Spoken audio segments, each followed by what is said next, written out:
Será que pra primeira vez não tá bom? Acho que dá pra colocar mais um pouquinho.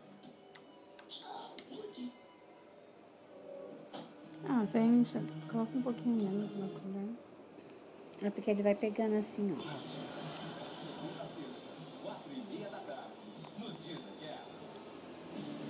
vendo? Vai pegando.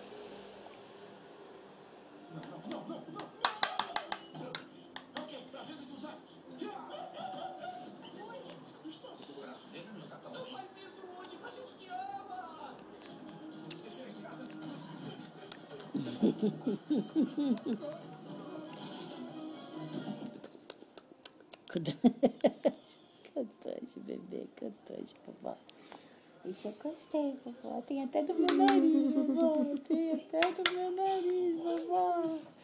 Vovó, você tá pondo no meu nariz. Quer mais? Não exagera.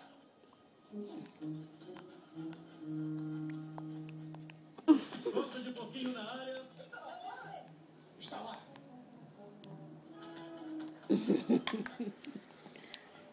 Tyler,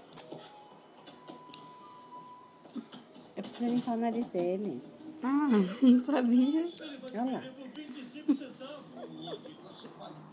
Ai, meu Deus.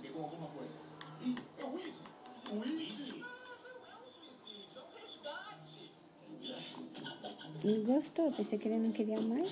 Muito bem, você aguenta aí. Prontinho, amigo. Deus te abençoe, Woody. E agora, de volta pro quarto do Andy. Que horas são, Jô? Quase 20 para as 4. 5. Você vai fazer acho que uns 15 minutos que a gente tá dando pra ele. Vamos ver quanto tempo ele vai ficar sem comer. Olha onde tem bigode dele, tá cheio de banana. Quer mais, Kevin?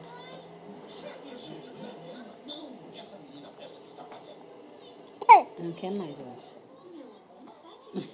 Tenta mais uma vez. Agora que ele tá sorrindo. Quer? Quer mais? Camisa costurada com tingimento natural. Acho que não tem jeito. Se tivesse o chapéu de folha vinil costurado. Coisa rica da boa. O chapéu! Eu amo você.